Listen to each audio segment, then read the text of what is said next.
संविधान में भाग 7 क्या कर लिया, खत्म कर लिया। अब पढ़ेंगे कौन सा, भाग 8। और भाग 8 में बताया गया है किसके बारे में, संघ राज्य क्षेत्र। संघ राज्य क्षेत्र, इसी को हम लोग बोलते हैं केंद्र शासित प्रदेश। केंद्र शासित प्रदेश, ठीक है। और इस केंद्र शासित प्रदेश की स्थापना, उसकी शक्ति, उसके प्रशासक, इस सब को बताया गया है अनुच्छेद नंबर 239 से लेकर 242 239 से लेकर 242 तक बताया गया है। क्लियर है। तो भाग 8 में क्या है, संघ राज्य क्षेत्र। क्या है भाग 8 में, संघ राज्य क्षेत्र और संघ राज्य क्षेत्र। और ये जो संघ राज्य क्षेत्र है, इसके बारे में किस अनुच्छेद से, 239 से लेकर कहां तक बताया गया है, 242 तक बताया गया है। ठीक है। इसके अनुच्छेद नंबर 239 में बताया गया है संघ राज्य क्षेत्रों के प्रशासन के बारे में। किसके बारे में, संघ राज्य क्षेत्रों के प्रशासन, है ना। संघ, सीधा लिख देता हूं, प्रशासन। अनुच्छेद नंबर 239 में क्या बताया गया है, प्रशासन। देखो, जैसे भाग 6 में हमने पढ़ा राज्य होगा, तो राज्य की कार्यपालिका कैसे संचालित होगी, वो पूरा किसमें बताया गया, भाग 6 में। वैसे ही संघ राज्य क्षेत्र बनाओगे तो वो संघ राज्य क्षेत्र, पहले तो किसे कहते हैं ये पहले क्लियर कर लेते हैं, है ना। ऐसा क्षेत्र जिसका प्रशासन डायरेक्ट केंद्र सरकार के हाथों में होता है।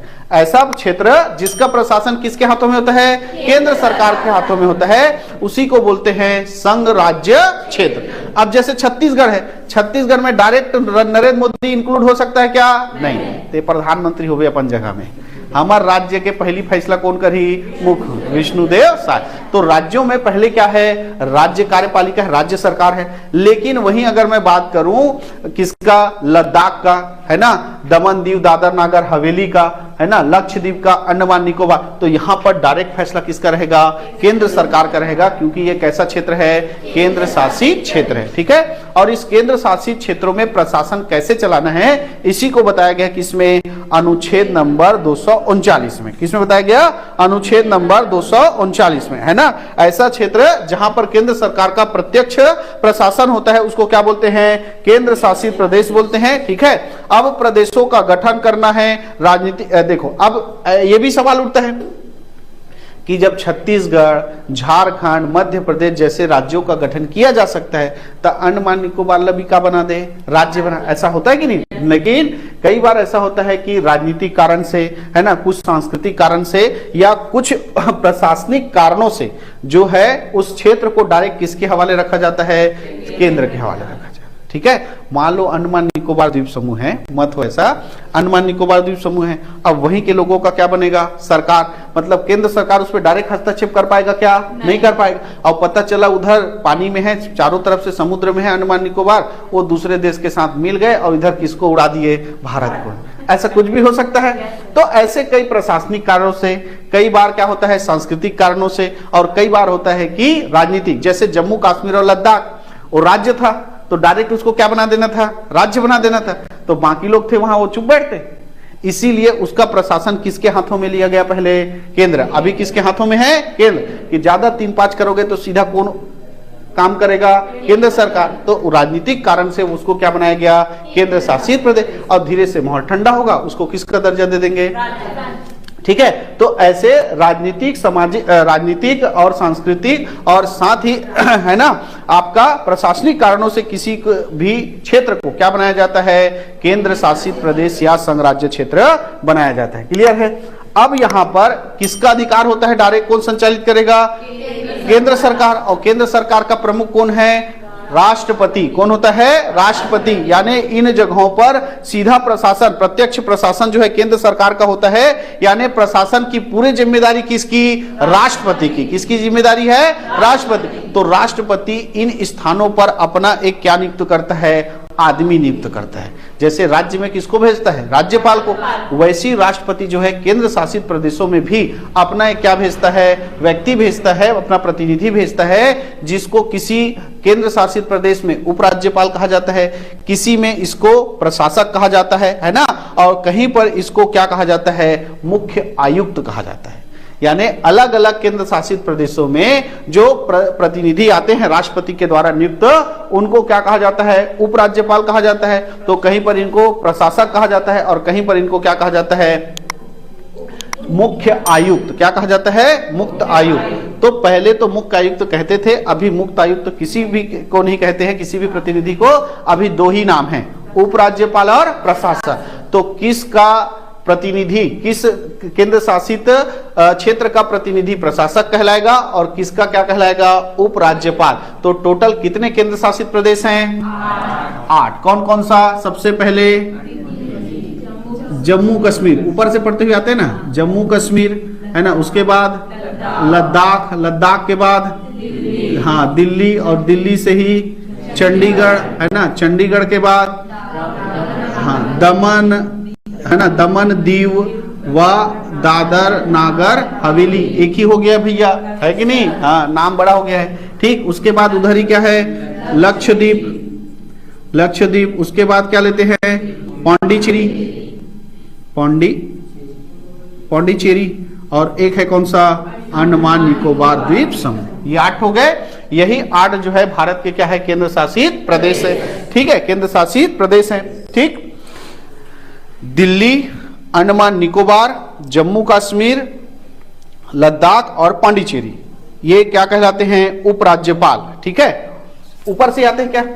जम्मू कश्मीर और लद्दाख के क्या कहलाएंगे? उपराज्यपाल। ये उपराज्यपाल। ठीक है, दिल्ली वाला भी क्या कहलाएगा? उपराज्यपाल। दिल्ली वाला भी क्या कहलाएगा? उपराज्यपाल। लेकिन चंडीगढ़ वाला क्या कहलाता है? प्रशासक। चंडीगढ़ वाला क्या कहलाता है? प्रशासक। चंडीगढ़ वाला क्या कहलाता है? प्रशासक। ठीक है, दमन दीव दादर नागर हवेली वाला भी क्या कहलाता है? प्रशासक। दमन दीव दादर नागर हवेली वाला भी क्या कहलाता है? प्रशासक। और लक्षद्वीप वाला भी क्या कहलाता है? प्रशासक। लक्षद्वीप वाला भी क्या कहलाता है? प्रशासक। और पांडिचेरी और कौन सा बच गया? अंडमान निकोबार वाला, ये कहलाता है उपराज्यपाल। ये क्या कहलाता है? उपराज्यपाल। उपराज्यपाल। ठीक है, तो 3 और 2 5 जो है क्या कहलाते हैं? उपराज्यपाल। ऊपर के 3 कौन कौन सा? जम्मू कश्मीर, लद्दाख और दिल्ली। और नीचे में 2 कौन सा? पांडिचेरी और अंडमान निकोबार का जो प्रशासक है वो क्या कहलाता है? उपराज्यपाल। जो प्रतिनिधि भेजता है कौन? राष्ट्रपति के द्वारा, वो उपराज्यपाल कहलाते हैं। वहीं चंडीगढ़, दमन दीव दादर नागर हवेली और लक्षद्वीप का प्रतिनिधि राष्ट्रपति के द्वारा भेजा गया, वो क्या कहलाता है? प्रशासक कहलाता है। क्लियर है? चलिए आगे। अब जो है इन राज्यों में इन्हीं के द्वारा डायरेक्ट केंद्र सरकार का क्या चलता था? प्रशासन।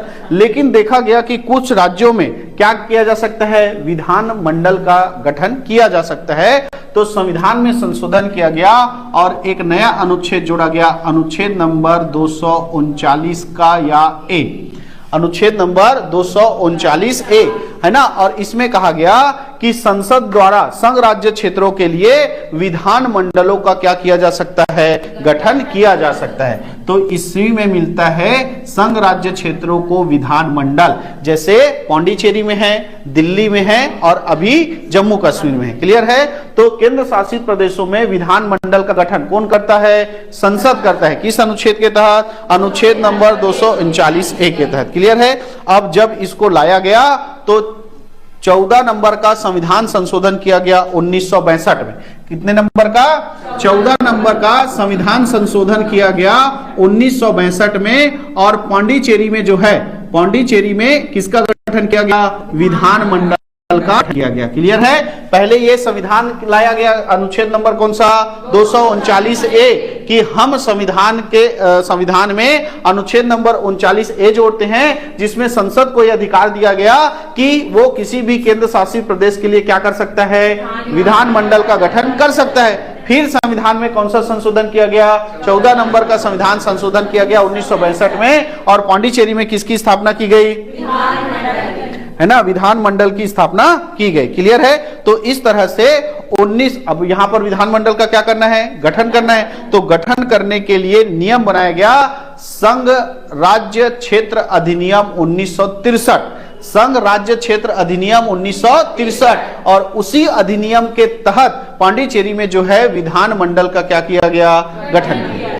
ध्यान से सुनना, संविधान में नहीं था कि किसी भी संघ राज्य क्षेत्र में क्या बना सकते हैं, विधान। तो पहली बनाना है, ऐसे करके जोड़ना पड़ेगा। तो उसके लिए क्या जोड़ा गया, 239A, कि अब संसद जो है किसी भी संघ राज्य क्षेत्र में विधान मंडल स्थापित कर सकती है। ठीक, अब स्थापित करना है कौन से राज्य, कौन से केंद्र शासित प्रदेश में, पांडिचेरी। तो उसके लिए 14वां नंबर का संविधान संशोधन किया गया कि पांडिचेरी में किसकी स्थापना करना है, विधान मंडल का स्थापना। लेकिन स्थापना करने के लिए भी तो क्या चाहिए, नियम चाहिए, अधिनियम। तो कौन सा लाया गया, संघ राज्य क्षेत्र अधिनियम 1963, और इसी के तहत फिर पांडिचेरी में विधानमंडल का क्या किया गया, गठन किया गया कि 30 सीट होंगे, है ना, 30 सीट है नहीं विधानमंडल की, 30 सीट होंगे। उसका मुख्यमंत्री जो है राष्ट्रपति के द्वारा नियुक्त किया जाएगा। ऐसा फिर किस अधिनियम में किया गया, 1963, संघ राज्य क्षेत्र अधिनियम 1963। ठीक, अब जो है दिल्ली केंद्र शासित प्रदेश है और दिल्ली से ही सारे भारत देश के कार्य संचालित होते थे। लेकिन अभी आधिकारिक रूप से दिल्ली को राजधानी नहीं घोषित किया गया था, दिल्ली को भारतीय संविधान में राजधानी घोषित नहीं किया गया था। तब फिर संविधान संशोधन किया गया और लाया गया अनुच्छेद नंबर 239A(b). क्या लाया गया, 239A(b), और इसी में दिल्ली के लिए अलग से उपबंध लाया गया, दिल्ली के लिए अलग से उपबंध।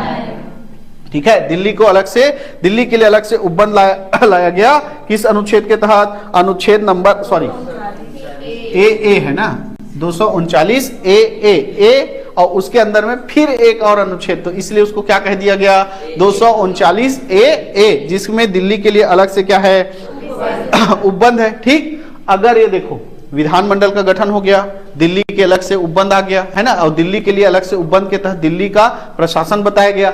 अगर वो विफल हो जाता है, अगर वो विफल हो जाता है तो क्या करेंगे, उसको अनुच्छेद नंबर किस में बताया गया, 239A(b) में, 239A(b) में कि संवैधानिक तंत्र के विफल हो जाने की दशा में उपबंध, है ना। ये कब बताया गया, अगर संवैधानिक तंत्र क्या हो जाता है, विफल हो जाता है, तब क्या उपबंध होंगे, उसको बताया गया किसमें, अनुच्छेद नंबर 239A(b). क्लियर है। तो 239 में लिखा है संघ राज्य क्षेत्रों का प्रशासन, अनुच्छेद नंबर 239A में लिखा है विधान मंडल का गठन, और 239A में दिल्ली के लिए विशेष उपबंध, और 239A(b) में लिखा है कि अगर संवैधानिक तंत्र विफल हो जाता है तब कैसा उपबंध होगा, वो बताया गया 239A(b) में। ठीक है, और ये जब आया कि अब दिल्ली को क्या मिल गया, विशेष उपबंध मिल गया, है ना। तो इसी अनुच्छेद के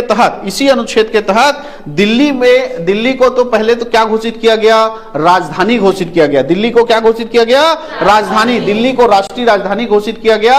और संविधान संशोधन लाया गया 69वां, कौन सा संविधान संशोधन, 69वां संविधान संशोधन 1992, और इस पे 1992, और इसी के तहत फिर दिल्ली में किसका गठन हुआ, विधान मंडल का गठन हुआ। किसका गठन हुआ, विधान मंडल का गठन हुआ, और वहां पर 70 सीटें बनी हैं। पढ़े हैं कि दिल्ली विधानसभा में कितनी सीटें हैं, 70 सीटें हैं। तो इसी अनुच्छेद के बनने के बाद, अनुच्छेद नंबर 239A के तहत दिल्ली में क्या किया गया, विशेष उपबंध लागू किया गया। और जब विशेष उपबंध लागू किया गया तो बताया गया 69वां संविधान संशोधन 1992 के द्वारा कि दिल्ली में क्या होगा, विधानमंडल होगा। दिल्ली में क्या होगा, विधानमंडल होगा। क्लियर है। ये है क्या चीज, दो केंद्र शासित प्रदेशों में। और उसके बाद जब जम्मू कश्मीर को क्या बनाया गया, 31 अक्टूबर 2020, 31 अक्टूबर 2020, 31 अक्टूबर तो है क्या, जम्मू कश्मीर का और लद्दाख का क्या, 31, अरे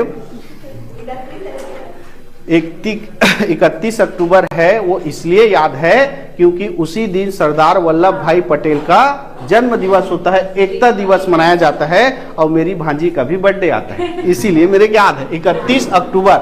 और उसी दिन ही वहां पर जम्मू कश्मीर में विधानमंडल का क्या किया गया, गठन किया। ठीक है, तो इस तरह से अभी 3 कौन कौन सा, पांडिचेरी, जम्मू कश्मीर और दिल्ली और जम्मू कश्मीर में क्या स्थित है, विधानमंडल स्थित है। अब जहां ये देखो राज्य पर विधानमंडल होते हैं, तो राज्य किस सूची पर कानून बनाता है, राज्य सूची और समवर्ती सूची पर कानून बनाता है। ठीक है, तो ये केंद्र शासित प्रदेश भी राज्य सूची और समवर्ती सूची के विषयों पर ही कानून क्या बना सकता है, कानून, लेकिन राज्य सूची के 3 विषय को छोड़कर, राज्य सूची के 3 विषय को छोड़कर। पहला विषय है लोक स्वास्थ्य,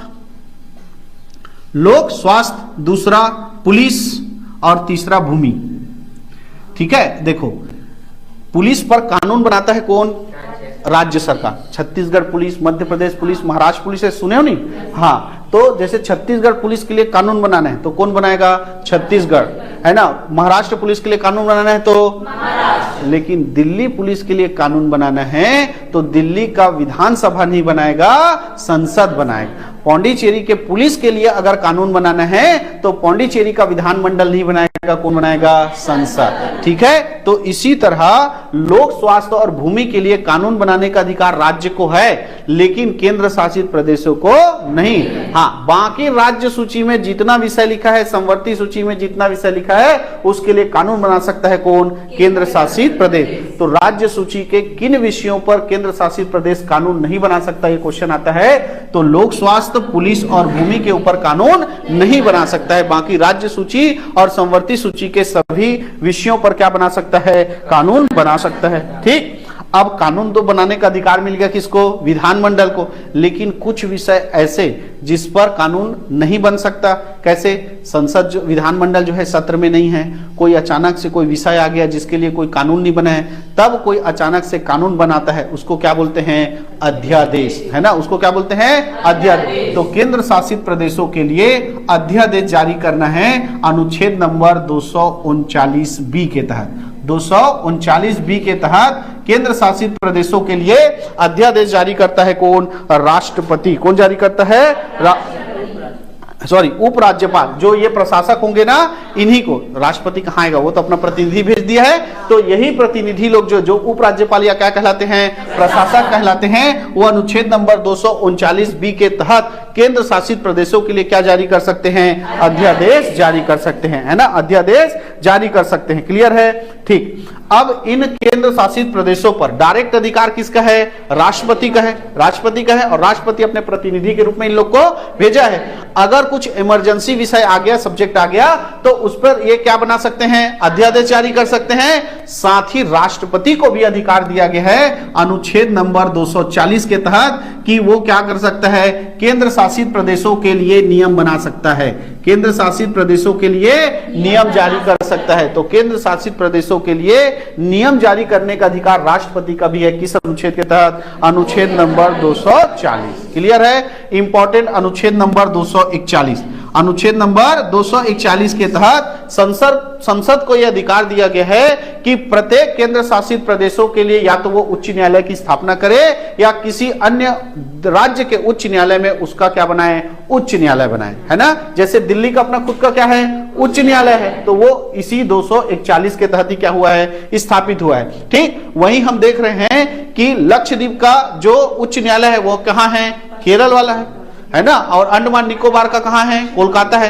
तो ऐसे उच्च न्यायालय की स्थापना करेगा संसद किस अनुच्छेद के तहत, अनुच्छेद नंबर 241 के तहत, और अनुच्छेद नंबर 242 अभी वर्तमान में क्या है, निश्चित है, समाप्त है। क्लियर है? तो इस तरह केंद्र शासित प्रदेश के बारे में भाग 8 में अनुच्छेद नंबर 239 से कहां तक बताया गया है, 242। ठीक है, इसके बाद हम बात करेंगे भाग 9, सबसे इंपॉर्टेंट पंचायती राज। ठीक, लेकिन आज नहीं, इसके बारे में चर्चा करेंगे कल। आज के लिए इतना ही।